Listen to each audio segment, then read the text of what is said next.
They call it Aokigahara, the Sea of Trees, better known as Suicide Forest, sitting at the base of Inn. To tourists, it's beautiful.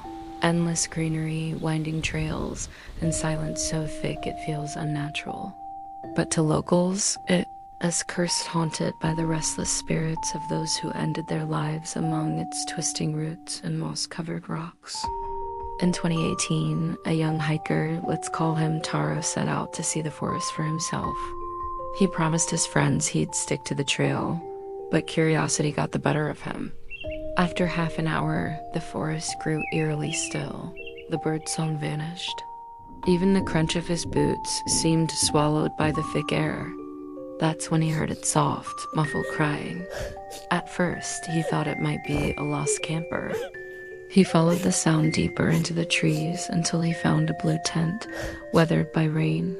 Inside were a backpack, food wrappers, and a notebook filled with unsettling scribbles, page after page of apologies, crossed out sentences, and frantic writing that ended abruptly midline. The crying had stopped. Then movement. Out of the corner of his eye, Tara saw a figure between the trees. A man, or maybe a woman, it was impossible to tell. They were completely still, their body half hidden in the shadows. But their face, pale, hollow, the eyes impossibly dark. Tara froze, staring back, when suddenly the figure tilted its head slowly, unnaturally, before vanishing behind the tree. Panic set in. He grabbed his flashlight, even though it was still daylight, and stumbled back toward the trail. But with every turn, the forest seemed to shift.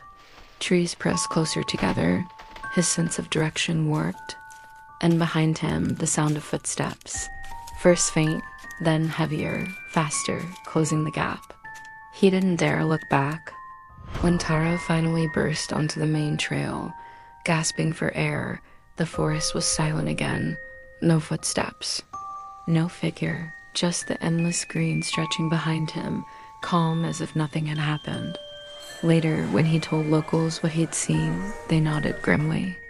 Many hikers have reported the same figures watching from the shadows, whispers calling them deeper, and footsteps that follow until you leave.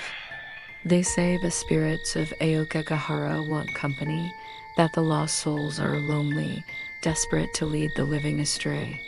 And if you ever hear crying in the forest, whatever you do, don't follow it.